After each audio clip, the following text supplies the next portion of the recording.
So I don't know how many people live in London, all of you. Who lives in London? Yeah, everyone lives in London. We're mostly Londoners. So we mainly must work generally is public spaces. It's all public space projects. We approach this as just another public space project. And how we tend to start is that this room, like all public spaces, has invisible rules that one only encounters and makes visible as you begin to break them. In this first vitrine is the first test when we were exploring what might be possible in the room, where we invited a campaigning charity called Women for Refugee Women. And what's so particular about this charity is they both campaign against Yarl's Wood, which is a detention centre near Bedford, but they also support in an everyday way the women who are subject to that detention centre. And so we effectively transplanted 50 members of the English class to this gallery. So this photograph here shows we had to ask very nicely to put tables in the choir screen, within the choir screen, and we chose that partly for the acoustics, but actually also because it was the only place that we could place a piece of furniture in the room. And what they revealed was some of those unspoken rules, particularly one shouldn't come closer than about 1 metre to any of the objects.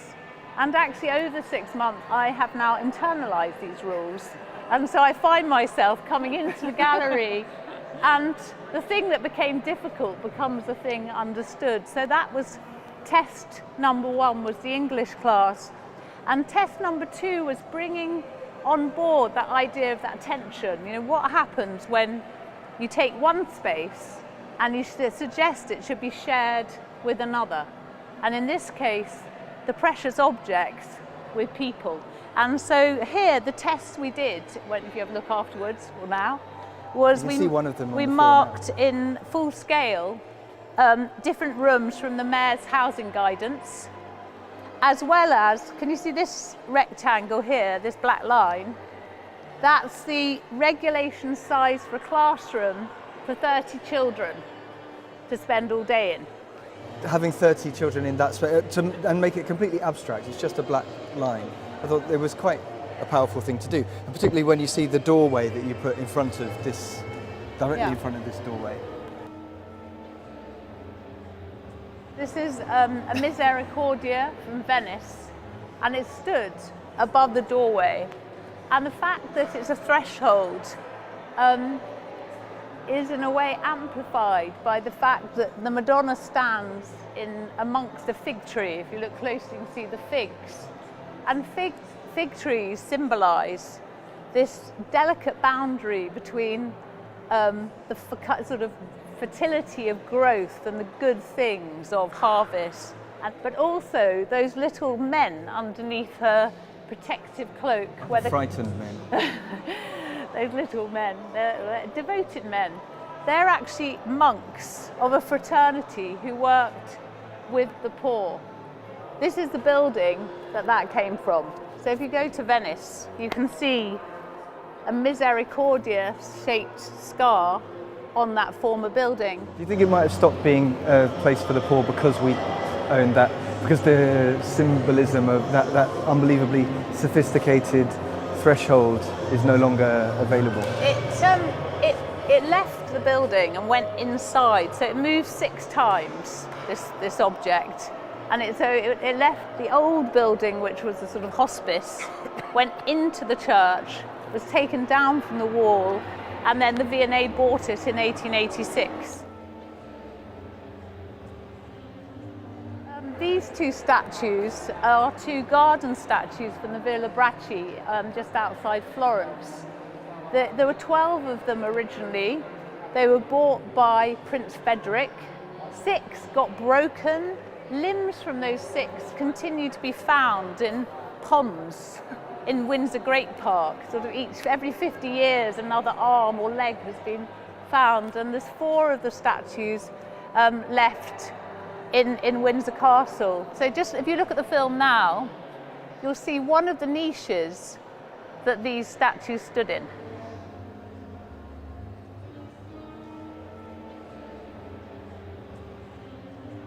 And so these are some ephemera that we collected from Venice, from some of the work that the Misericordia do. So this is the form you fill in if you want to join and become one of those anonymous volunteers. They also work in the women's prison, and so these fantastic purses, which are made from the wraps of the hoardings. And if you go to the right piazza in Venice, you can actually have a first aid lesson. With this rather disturbing baby CPR mask, which... But the nice thing is it actually then mirrors Zephyr, who blows the winds at the feet of the statue. You've thought of everything. And here, this is the niche that one of the statues came from. There's the ivy that grew there, and this is the most amazing.